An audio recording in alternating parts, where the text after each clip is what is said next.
आप सबको happy Republic day. आज जैसा कि अभी अनाउंस किया गया, intentional discipleship and disciple making के बारे में, तो जब हम इंटेंशन बोलते हैं या हम किसी को कहते हैं कि मैं जानता हूं या मैं जानती हूं कि तूने ये मेरे साथ इंटेंशनली किया है, जानबूझकर तूने मेरे साथ किया है। तो यहां पे हम देखते हैं इंटेंशनल डिसाइपलशिप, शिष्यता, कि हमें जानबूझकर प्रभु यीशु का चेला बनना है, उसका अनुयायी, फॉलोवर हमें बनना है। और फिर जब हम खुद उसके चेले बन जाएंगे तो फिर हमें चेले बनाना है, मेकिंग डिसाइपल्स। तो अब वो आप कैसे करेंगे? सबसे पहले आपको कुछ हैंडआउट्स दिए जाएंगे, कुछ नोट्स आपको दिए जाएंगे जो हिंदी और इंग्लिश दोनों में है। आप उसे पढ़ सकते हैं और उसे समझ सकते हैं, या समझने के लिए आप पाली साहब की भी हेल्प ले सकते हैं। और हर एक सेक्टर में जो भी आपका एरिया है, जैसे हम कैरल सिंगिंग में एरिया डिवाइड करते हैं, तो वैसे आप एरिया डिवाइड कीजिए। कुछ कुछ चर्चेज में अलग अलग नाम रखते हैं लोग कि ये कार्मेल ग्रुप है, ये बैथल ग्रुप है, और उस ग्रुप के लीडर्स होते हैं।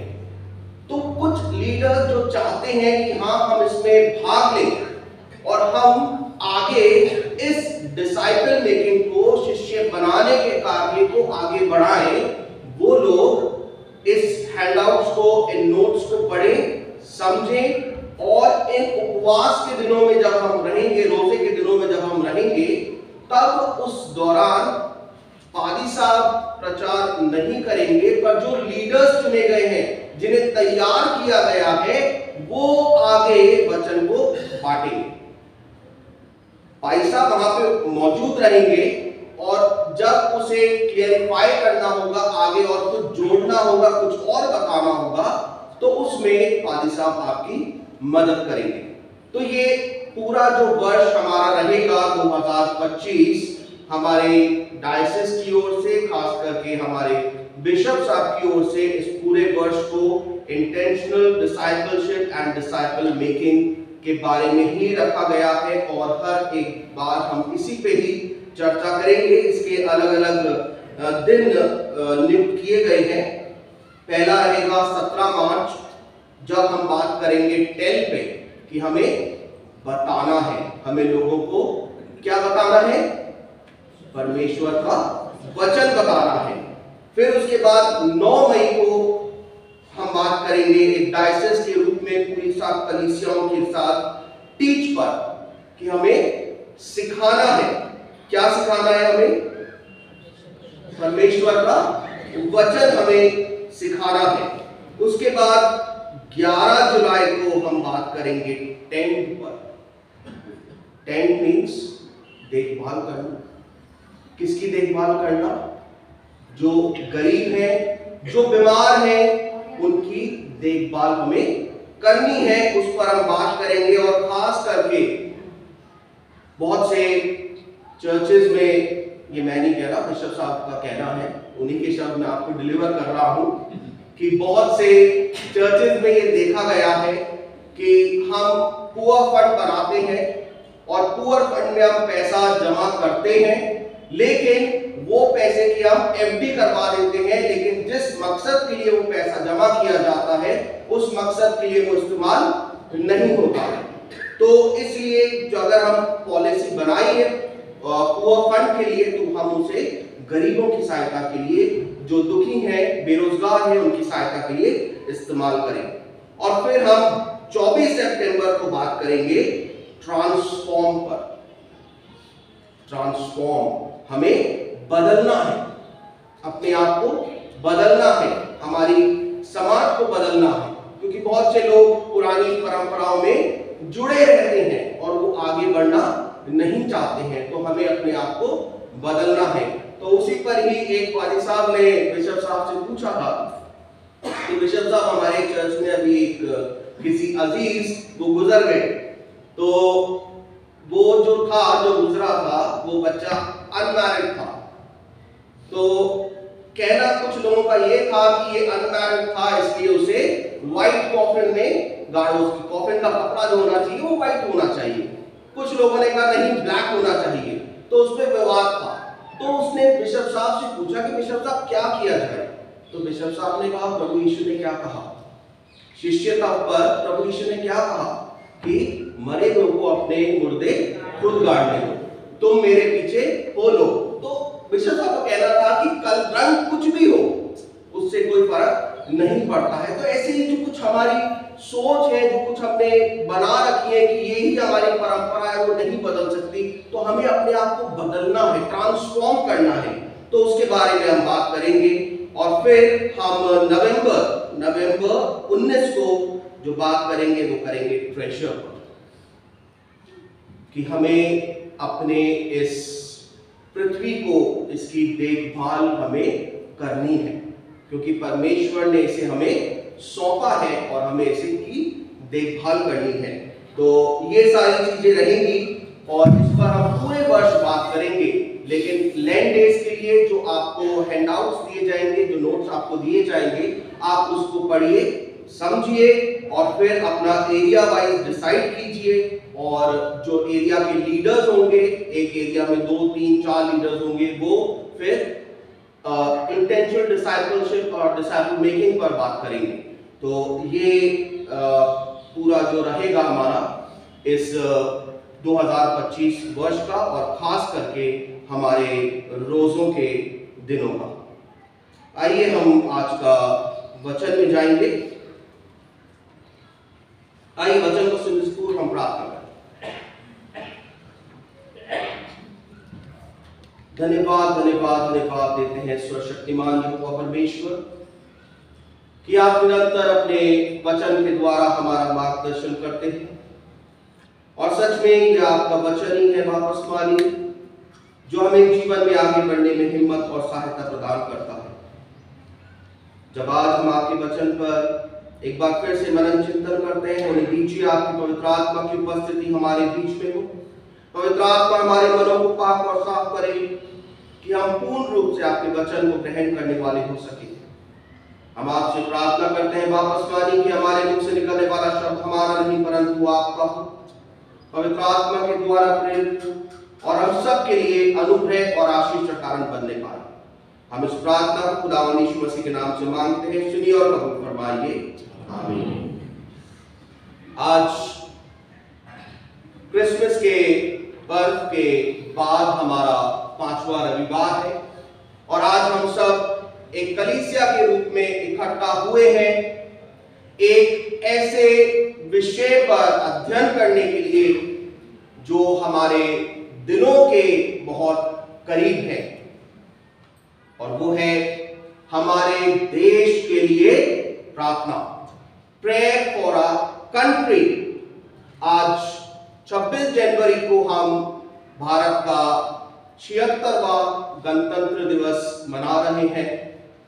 1950 में एक संप्रभु गणराज्य सॉवरेन रिपब्लिक के रूप में भारत की स्थापना हुई और प्रभु यीशु के अनुयायियों के रूप में हमें अपने राष्ट्र, इसके नेताओं और इसके लोगों के लिए प्रार्थना करने को कहा जाता है।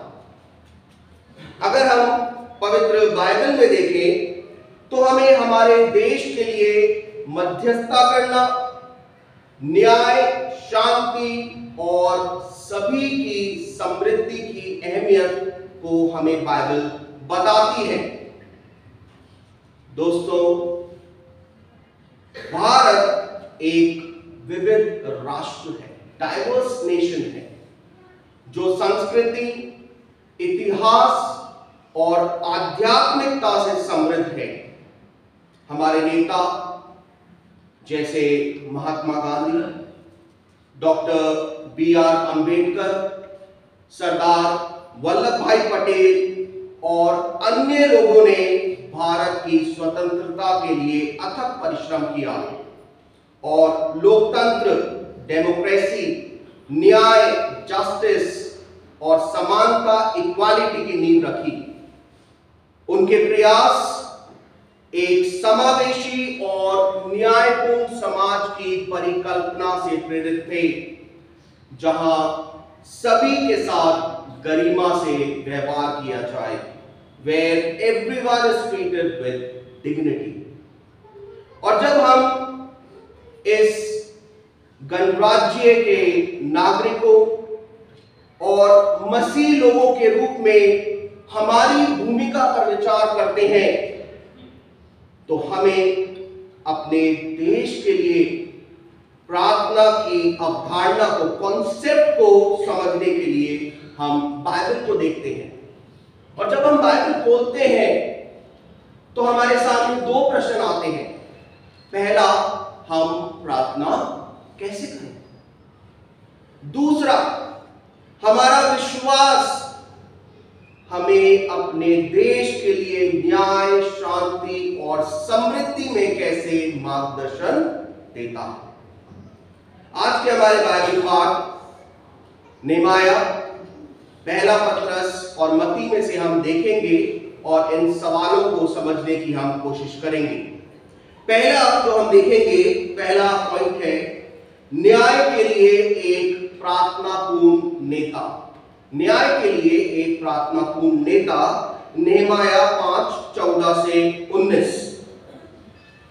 पुराने नियम के महान लीडर्स या अगुओं में से एक नेहमाया एक ऐसे लीडर का बेहतरीन उदाहरण प्रस्तुत करते हैं जिसने अपने लोगों और अपने देश की गहरी परवाह की।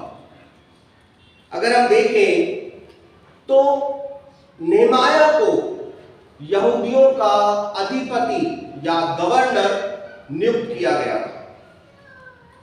और हम देखते हैं यहां पर बाइबल हमें बताती है कि नेहमाया ने अपने व्यक्तिगत लाभ के लिए अपने पद का प्रयोग नहीं किया।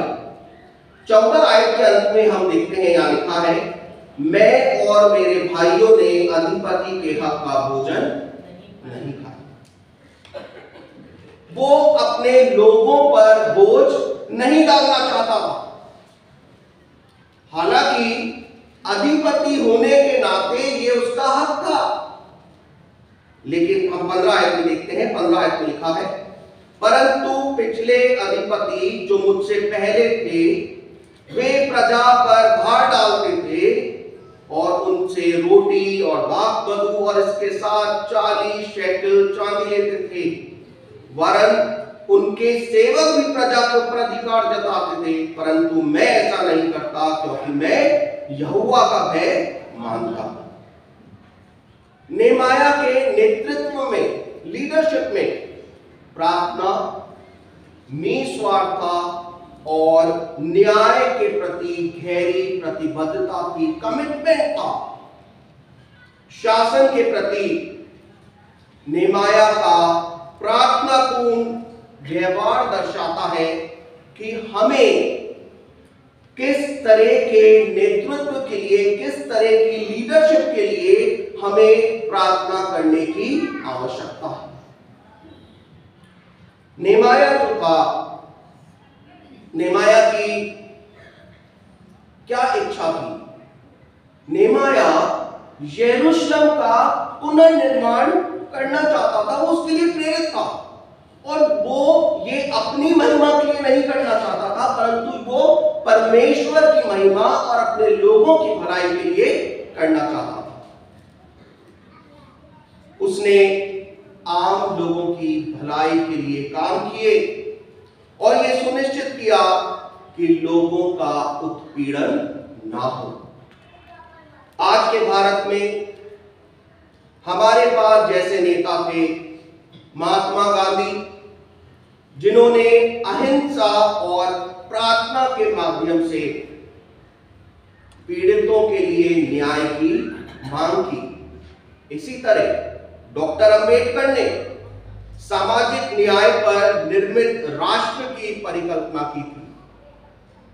जब हम अपने अपने देश के लिए प्रार्थना करते हैं, तो आइए हम ऐसे नेताओं की आवश्यकता को याद रखें जो प्रार्थना, नम्रता और न्याय के जुनून से भरे हों।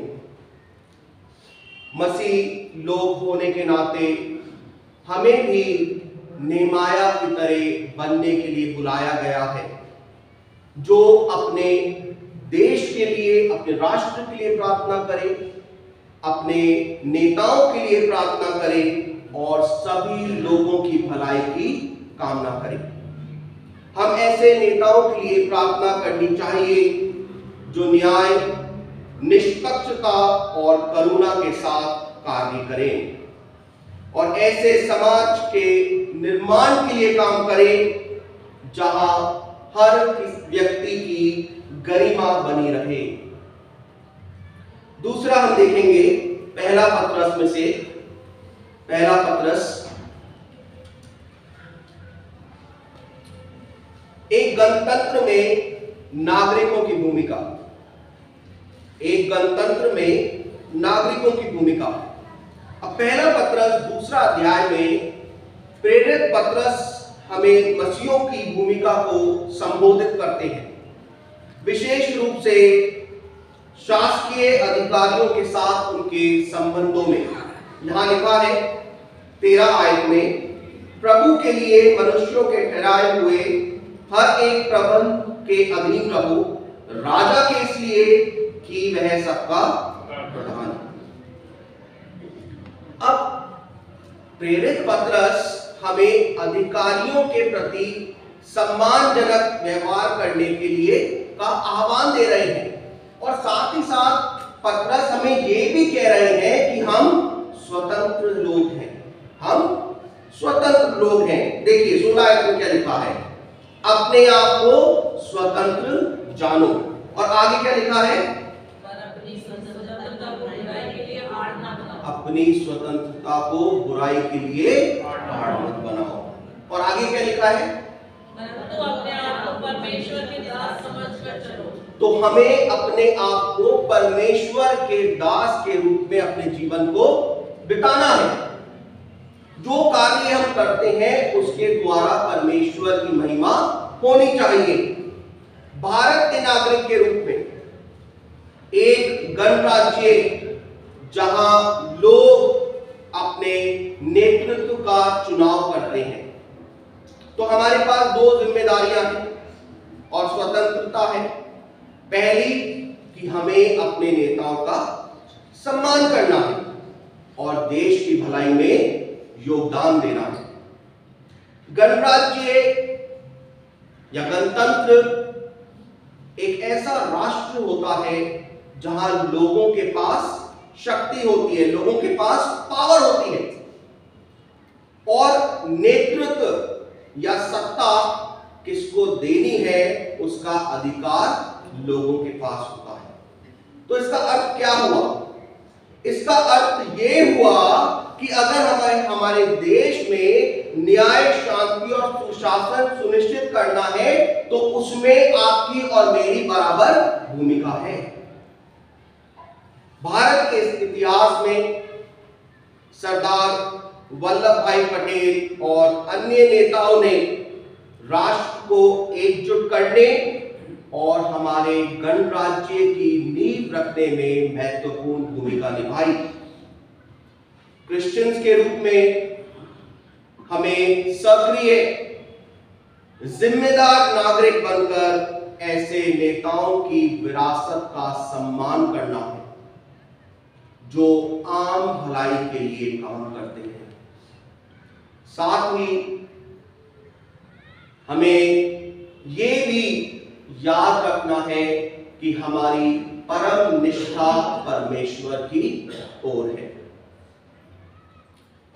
और हमें अपने जीवन को विश्वासी के रूप में बिताना है और हमारा जो जीवन है उससे परमेश्वर का प्रेम और न्याय प्रकट होना चाहिए, दिखना चाहिए। हमें बुलाया गया है जिम्मेदार नागरिक के रूप में और अपनी स्वतंत्रता को कि उसका उपयोग हम करें दूसरों की सेवा के लिए।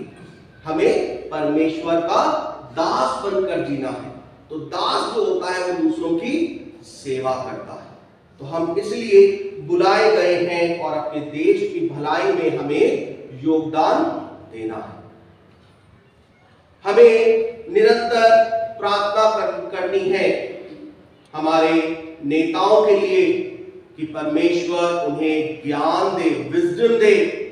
हमें अपने लिए प्रार्थना करनी है कि हम अपने देश के वफादार नागरिक बने रहे और अपने देश में परमेश्वर के प्रेम को अपने जीवन के द्वारा प्रदर्शित करते रहें। तीसरा हम देखेंगे मत्ती में से, मत्ती की इंजील, आज जो पाठ हमारे सामने पढ़ा गया, मत्ती 22:15 से 24, केसर को और परमेश्वर को देना। अब यहां पर हम देखते हैं कि प्रभु यीशु का सामना एक सवाल से होता है और वो सवाल है केसर को कर देना या नहीं। और प्रभु यीशु क्या कहते हैं कि जो केसर का है वो केसर को और जो परमेश्वर का है वो परमेश्वर को दो। इसका मतलब क्या है? एक संसारिक राष्ट्र के नागरिक के रूप में और परमेश्वर के राज्य के नागरिक के रूप में हमारी भूमिका पर यह प्रकाश डालता है। प्रभु यीशु हमें यह बताना चाह रहे हैं कि जब हम अपने देश के जिम्मेदार नागरिक हैं और जिम्मेदार नागरिक होने के रूप में हम अपने देश में अपने कर्तव्यों को पूरा करते हैं, तो साथ ही साथ हमें यह नहीं भूल जाना चाहिए कि हमें परमेश्वर को भी उसका जो भाग है वो देना है, कि हमारी परम निष्ठा परमेश्वर की ओर है। अगर हम गणतंत्र दिवस के संदर्भ में, कॉन्टेक्स्ट में इसको समझें, तो जब हम अपने देश के कानूनों का आदर और सम्मान करते हैं तो हमें अपने परमेश्वर के राज्य के मूल्यों का, जैसे न्याय, शांति और धार्मिकता को फैलाने के लिए भी कार्य करना है। महात्मा गांधी की तरह भारत के स्वतंत्रता सेनानी अपने कार्यों का मार्गदर्शन करने के लिए अक्सर अपने विश्वास पर भरोसा करते थे। अहिंसा और न्याय के प्रति गांधी जी की प्रतिबद्धता, कमिटमेंट उनकी आध्यात्मिक मान्यताओं में निहित था। मसीह होने के नाते हमें भी ऐसा ही करना है। हमें सार्वजनिक क्षेत्र में अपने विश्वास को पूरा करना है और अपने समाज में न्याय और शांति लाने का प्रयास करना है। आज जब हम गणतंत्र दिवस का ये राष्ट्र पर्व मना रहे हैं तो प्रभु यीशु हमें स्मरण दिला रहे हैं कि हमारी दोहरी जिम्मेदारी है, डुअल रिस्पॉन्सिबिलिटी है, अपने देश का वफादार नागरिक बनना और प्रभु यीशु का सच्चा अनुयायी बनना, शिष्य बनना। तो हमें अपने नेताओं के लिए, अपने राष्ट्र के लिए और इस देश की लोगों की भलाई के लिए प्रार्थना करनी है। आज के दिन यही हमें याद दिलाया जा रहा है कि हमें निरंतर अपने देश की उन्नति के लिए, देश की तरक्की के लिए हमें प्रार्थना करनी है। नेहमाया का प्रार्थनापूर्ण नेतृत्व, जिम्मेदार नागरिकता के लिए पतरस का आह्वान और प्रभु यीशु द्वारा हमारी दोहरी जिम्मेदारियों का याद दिलाना हमें इस बात में मार्गदर्शन करता है कि हम अपने राष्ट्र के लिए प्रार्थना कैसे करें। दोस्तों, भारत एक विविध और जटिल राष्ट्र है, डाइवर्स एंड कॉम्प्लेक्स नेशन है, लेकिन प्रार्थना और विश्वासपूर्ण कार्यों के द्वारा हम एक ऐसे भविष्य की दिशा में काम कर सकते हैं जहां न्याय, शांति और समानता और प्रेम फलता फूलता रहे। एक मसीह होने के नाते हमें ये वादा करना है कि हम निरंतर अपने देश के लिए प्रार्थना करेंगे, नेताओं के लिए प्रार्थना करेंगे और परमेश्वर के राज्य को इस पृथ्वी पर लाने के लिए भी हम प्रार्थना करेंगे। साथ ही साथ हम उन लोगों की विरासत को भी का भी सम्मान करें, याद रखें जिन लोगों ने स्वतंत्रता के लिए लड़ाई लड़ी और सभी के लिए न्याय और समानता के लिए काम करना जारी रखा। इस वचन के द्वारा प्रभु हम सबको आशीष दे। आज क्रिसमस के पश्चात हमारा 5वां रविवार है और आज का विषय है हमारे देश के लिए प्रार्थना। आइए हम प्रार्थना करें। धन्यवाद धन्यवाद धन्यवाद देते हैं पिता परमेश्वर आपकी सारी आशीषों के लिए। खास करके पिता परमेश्वर आपने हमें इतना अच्छा देश दिया जहां हम पिता स्वतंत्रता के साथ जी सके, आपके नाम का धन्यवाद कर सके। हम प्रार्थना करते हैं पिता परमेश्वर कि हम निरंतर इस स्वतंत्रता में खुश रहें। हम प्रार्थना करते हैं पिता उन्हें दीजिए हमारा देश आगे बढ़े, हमारे देश के नेता पिता न्याय से कार्य करें, प्रेम से कार्य करें और सभी के साथ समानता का व्यवहार करें। हम प्रार्थना करते हैं पिता परमेश्वर उन्हें दीजिए कि हम भी जो आपके बुलाए हुए चुने हुए लोग हैं अपने जीवन के द्वारा हर समय आपके उस प्रेम को, आपके उस न्याय को दूसरों को दर्शाते रहें। हम धन्यवाद के साथ प्रार्थना को यीशु मसीह के नाम से मांगते हैं। सुनिए, कबूल फरमाइए। आमीन।